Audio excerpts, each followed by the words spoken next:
अगले क्वेश्चन का सोल्यूशन देखते हैं। किसी गाड़ी का चालक 52 किलोमीटर पर आवर की गति से चल रही कार में ब्रेक लगाता है तथा कार विपरीत दिशा में एक समान दर से त्वरित होती है। कार 5 सेकंड में रुक जाती है। दूसरा चालक 30 किलोमीटर पर आवर की गति से चलती हुई कार पर धीमे धीमे ब्रेक लगाता है तथा कार 10 सेकंड में रुक जाती है। एक ही ग्राफ पेपर पर दोनों कारों के लिए चाल समय ग्राफ आलेखित कीजिए। ब्रेक लगाने के पश्चात दोनों में से कौन सी कार अधिक दूरी तक जाएगी, ये बताइए। तो सबसे पहले ग्राफ बनाना पड़ेगा। उसके बाद ग्राफ से ही हमें दोनों कार की दूरी निकालनी पड़ेगी। और ग्राफ बनाते हैं पहले। जो वैल्यूज क्वेश्चन में दी हुई हैं उसको लिख लेते हैं।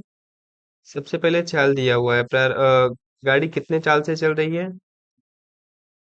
52 किलोमीटर पर आवर से। तो ये लिख लिए। और कितने देर में रुक जाती है? 5 सेकंड में। 5 सेकंड में रुक जाती है। लिखा हुआ है कि कार विपरीत दिशा में एक समान दर से त्वरित होती है। तो इससे आपको ज्यादा कुछ सोचना नहीं है। ये इसलिए लिखा हुआ है क्योंकि जब ब्रेक लगाता है तो जो रुकने का दर होता है उसे विपरीत त्वरण कहते हैं। उसकी वैल्यू जैसे ही हम त्वरण को निकालते हैं वैसे ही निकालते हैं। बस डायरेक्शन चेंज हो जाती है जिससे प्लस माइनस हो जाता है, माइनस प्लस हो जाता है, बस इतना ही फर्क होता है। तो क्वेश्चंस में जो टाइम का वैल्यू दिया हुआ है वो सेकंड में है।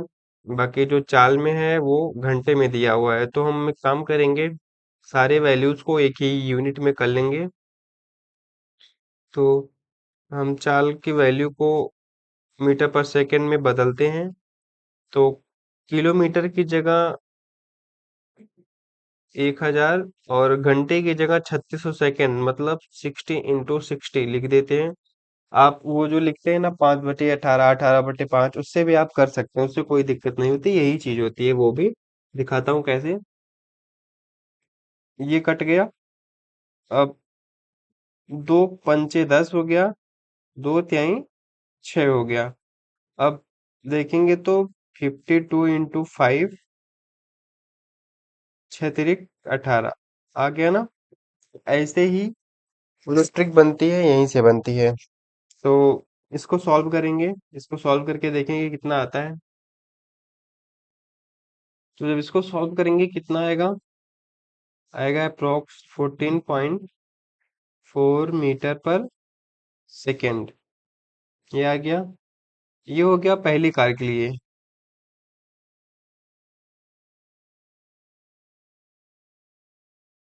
For first car. अब दूसरे कार के लिए भी ऐसे ही निकालेंगे।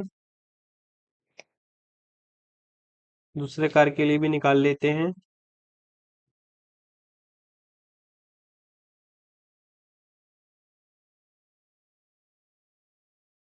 For second car.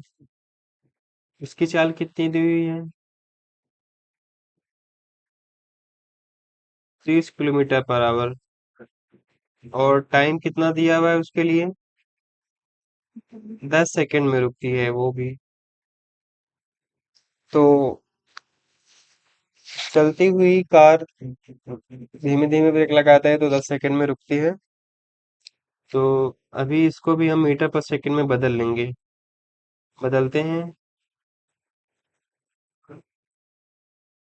और 3600 लिखें या तो 60 × 60 लिखें, कोई दिक्कत नहीं है उसमें। तो 6 पंचे 30 हो गया, 2 पंचे 10 हो गया, 2 तिहाई 6 हो गया है। तो कितना हो गया? 5 पचे 25, 25/3। 25/3।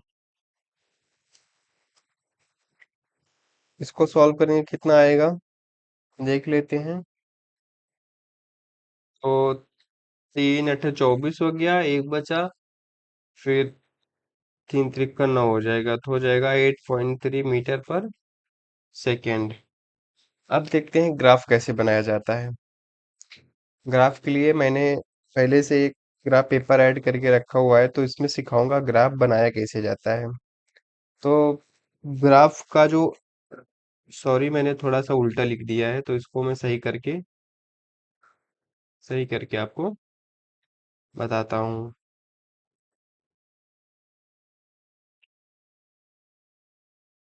ग्राफ का जो एक्स एक्सिस है उसको उस पे दिखाएंगे टाइम, और टाइम किस में दिखाएंगे? सेकंड में। ऐसे ही ग्राफ पेपर पे लिखा जाता है पेंसिल से। और इ- यहाँ दिखाएंगे चाल। चाल किस में दिखाएंगे? मीटर पर सेकंड में। ओके। तो पहले हम इसका लीस्ट काउंट डिसाइड करके ग्राफ पे वैल्यूज को ड्रा कर लेते हैं। एक्चुअल में आपके क्लास में ऐसे ही बनाया जाएगा, इसलिए मैंने आपको रियल ग्राफ पेपर कैसा दिखता है वैसा ऐड करके समझाने की कोशिश करी है, जिससे आपको कोई दिक्कत ना हो। तो मैं बना लेता हूँ।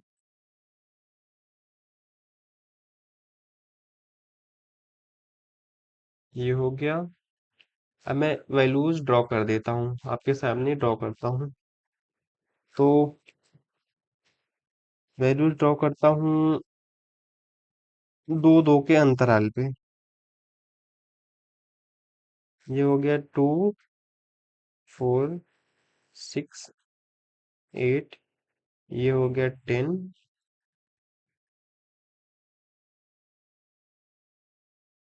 ये हो गया 12। ये हो गया 14। ये हो गया 16। ये हो गया 18। अब टाइम का देख लेते हैं।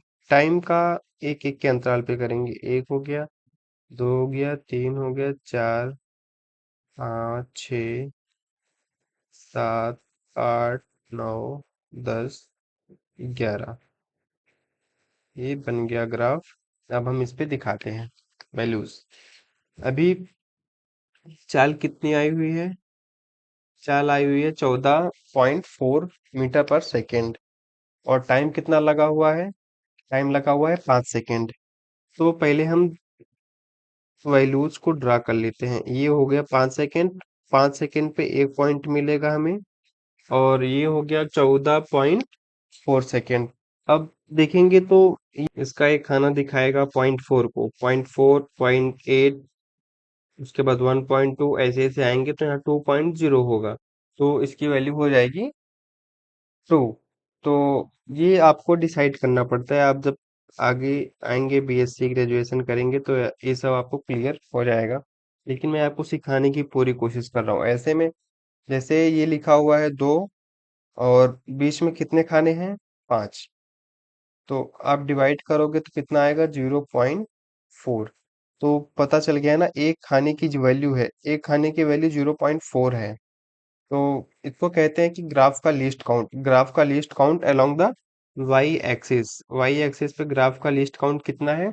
0.4। मतलब एक छोटा, जो छोटा सा एक खाना है, वो 0.4 वैल्यू को रिप्रेजेंट कर रहा है। तो ऐसे ऐसे करेंगे तो ये बन जाएगा 2.0, ये बनेगा 4.0। आप ऐसे में गुणा करके देख सकते हैं। जैसे ये देखिए, ये 0.4 लिस्ट काउंट है, और कितने खाने पे दो बनाए? 5 खाने पे बनाए, तो आप जब गुणा करेंगे तो कितना आएगा? 2.0। फिर इस पे देखिए, 0.4 लिस्ट काउंट वैल्यू है। फिर जब यहाँ पे आप आएंगे तो कितने हो जाएंगे? 10 खाने। जब 10 का गुणा करेंगे तो कितना बन जाएगा? 4.0, इसलिए यहाँ पे 4 लिखा हुआ है। तो ऐसे ग्राफ बनाया जाता है। तो ये ग्राफ बनाने की टेक्निक आपको हमेशा काम आएगी। आप एक बार अच्छे से इसको समझ लीजिएगा। तो फिर ए- एक वैल्यू, जो टाइम की वैल्यू थी 5 सेकेंड, हमें एक्स एक्सिस पे मिल चुकी है। वाई एक्सिस पे देखेंगे तो 14.4 मीटर पर सेकेंड। 14.4 मीटर पर सेकेंड दिया हुआ है। तो 14.4, एक खाना 0.4 को प्रेजेंट करता है। तो 14 यहाँ तक हुआ। 14.4 में 0.4 जोड़ेंगे तो वैल्यू यहाँ पे आएगी। ये आ गई वैल्यू। अब इस पॉइंट से इस पॉइंट तक हम सीधी लाइन खींच देंगे, वही बन जाएगा पहले कार का कर्व। वही बन जाएगी पहले कार की लाइन। तो खींच के दिखाता हूं मैं आपको। रूलर ऐड करता हूं। तो ये मैंने लाइन खींच दी। ये लाइन हो गई फर्स्ट कार के लिए, तो मैं लिख देता हूँ ये जो कर्व बना है इसको मान लेते हैं A B curve. A B curve मैं थोड़ा हाईलाइट करके दिखाता हूँ इसको। इसको मान लेते हैं ए, इस पॉइंट को मान लेते हैं बी, और ये किसके लिए बना है? For first. आप ऐसे ग्राफ पे लिख सकते हैं, लिखने से कोई दिक्कत नहीं होती, बस पेंसिल का यूज करिएगा। तो दूसरे कार के लिए देखते हैं। दूसरे कार के लिए चाल कितनी है? 8.3 मीटर पर सेकंड, और टाइम कितना दिया हुआ है? टाइम दिया हुआ है 10 सेकंड। तो सबसे पहले हम 10 सेकंड की वैल्यू खोजते हैं। 10 सेकंड की वैल्यू एक्स एक्सिस पे यहाँ मिल रही है, और चाल कितनी हुई? 8.3। 8.3, 8 यहाँ पे हो गया। ये 0.4 होता है, ए होता है 0.4। एक खाने की वैल्यू 0.4 थी, तो जब हम एक खाना देखेंगे तो कितनी वैल्यू होगी? 8.4। लेकिन 0.3 क्वेश्चन में लिखा हुआ है, तो वैसे अगर ध्यान से देखेंगे तो 0.3 0.4 में बहुत फर्क नहीं है। तो आप इसकी वैल्यू यहाँ पे लगा सकते हैं, कोई दिक्कत नहीं होगी। और फिर यहाँ से इस वाले पॉइंट को मिला देंगे, इस वाले पॉइंट को मान लेते हैं सी, और इस वाले पॉइंट को मान लेते हैं डी। तो मिलाता हूं मैं। तो मैं ये वाली भी लाइन मिला दिया हूँ। तो ये जो लाइन है ये दूसरे कार्य के लिए है, फॉर सेकेंड कार। इसे कहते हैं कर्व। तो अब देखते हैं, अभी दूरी निकालनी है हमें। तो यहीं से पहले समझ के चलेंगे, फिर दूसरे वाले उसमें दूरी निकालेंगे, दूसरे वाले स्लाइड में। तो सबसे पहले यहाँ पे देख लेते हैं। अब दूरी निकालने के लिए क्या होता है कि ये point, central point, origin point को ओ मान लेते हैं। तो इसका जो कोऑर्डिनेशन वैल्यू क्या होती है? 0.0 होती है। और इसकी जो इसका कोऑर्डिनेट अगर आपसे कोई पूछेगा तो आप क्या लिखेंगे? पहले एक्स लिखा जाता है, उसके बाद वाई वैल्यू लिखी जाती है। तो एक्स की वैल्यू क्या है? 10 सेकेंड। वाई की वैल्यू क्या है? 8.3। ऐसे ही कोऑर्डिनेट लिखा जाता है। ऐसे सब कोऑर्डिनेट आप लिख सकते हैं, कोई दिक्कत नहीं होगी, इफेक्टिव होगा, अच्छे मार्क्स मिल सकते हैं इससे। तो लेकिन क्वेश्चन में जितना पूछा हुआ है उतना ही करेंगे। तो अब देखते हैं, पहले कार्य की दूरी निकालने के लिए, दूसरे कार्य की दूरी निकालने के लिए हमें जो, देखिए जो ट्रायंगल बना है सी ओ डी, बना है ना, सी ओ डी ट्रायंगल बना हुआ है। तो हम सेकंड कार की दूरी निकालने के लिए, जो ट्रायंगल ये वाला बना हुआ है इसका क्षेत्रफल निकाल लेंगे। और फर्स्ट कार की दूरी निकालने के लिए, फर्स्ट कार की दूरी निकालने के लिए हमें ये जो ये वाला ट्रायंगल बना हुआ है इसका क्षेत्रफल निकालना होगा। तो दोनों कार की दूरी हमें मिल जाएगी। ठीक है, तो चलते हैं, फिगर को मैं साफ साफ बना देता हूँ, जिससे आप लोगों को थोड़ी सी आसानी होगी। तो मैंने clear, neat and clear graph बना दिया है, यहाँ से आपको अच्छे से समझ में आ रहा होगा। अब निकालते हैं, ब्रेक लगाने के पश्चात कौन सी कार अधिक दूरी तक जाएगी। ओके, तो पहली कार के लिए देखते हैं, पहली कार का ग्राफ कौन सा था? ये था फॉर फर्स्ट कार, और ये था फॉर सेकेंड कार। ओके, तो पहली कार के लिए देखते हैं, फॉर फर्स्ट कार। पहली कार के लिए देखते हैं, पहली कार का डिस्टेंस निकालने के लिए लिख लेते हैं, पहली कार की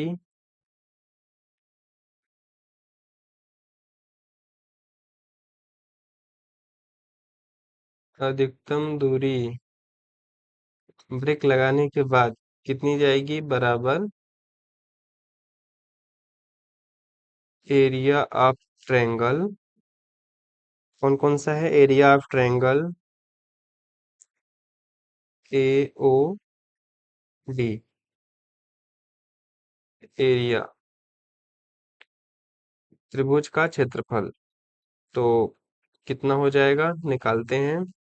त्रिभुज का क्षेत्रफल क्या होता है? 1/2 इंटू आधार गुणे ऊंचाई या लंब, जो भी बोले। तो ये हो गया आधार।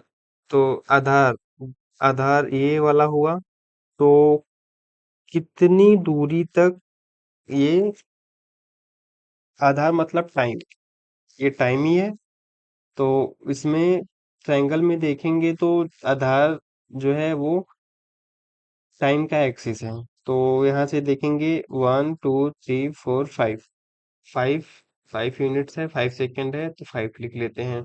और लंब कितना गया है? 4.3। यहाँ से, यहाँ से लेकर के यहाँ तक की वैल्यू, तो हो गया 14.4 था, सॉरी 14.4 था, 14.4। इसको सॉल्व कर लेंगे तो कितना आया?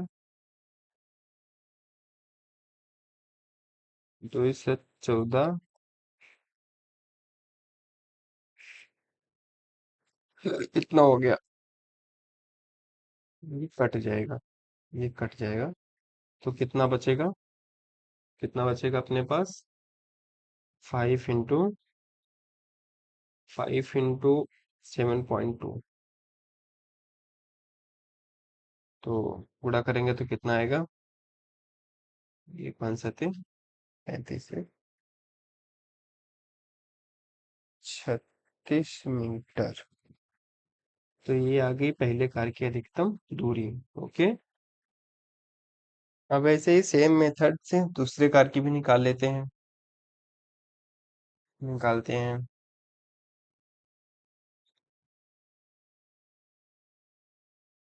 4 सेकेंड कार, इसमें भी दूरी के लिए area of triangle C O D, area of triangle C O D देखेंगे क्या होता है। 1/2। फिर ये वाली लंबाई कितनी हो गई? 10 यूनिट। और ऊपर की लंबाई कितनी है? 8.3। सॉल्व करके निकाले थे हम लोग। तो कितना आ जाएगा? इसका गुणा कर देंगे, एक कट जाएगा। कितना बचेगा? 5 इंटू, तो चलो 41.5 मीटर आ गया आंसर। तो जो चीजें समझ नहीं आई हो या कोई गलती दिख रही हो, उसको आप कमेंट बॉक्स में जरूर बताइए। कमेंट बॉक्स नीचे रहता है, वो आप ही के लोगों के लिए रहता है, आप ही लोगों के लिए रहता है वो। तो आप उसमें बताएंगे तो मैं उस पर जरूर ध्यान दूंगा। Thank you. तो इस तरह से जो दूसरी वाली कार थी, वो ज्यादा दूरी तक ट्रेवल की है, वो अधिक दूरी तक जाएगी। तो कंक्लूजन में क्या लिखेंगे कि ब्रेक लगाने के पश्चात दोनों कारों में से दूसरी वाली कार अधिक दूरी तक जाएगी। दोनों कारों में से दूसरी वाली कार अधिक दूरी तक जाएगी। तो क्वेश्चन पूछे गए थे, ग्राफ पेपर पर दोनों कारों के लिए ग्राफ बनाना था और बताना था कौन सी कार अधिक दूरी तक जाएगी। तो दूसरी वाली कार अधिक दूरी तक जाएगी, या ये दूरी निकाल के पता चल गया है, तो दूसरी वाली कार अधिक दूरी तक जाएगी। Thank you. क्वेश्चन खत्म हो गया ये।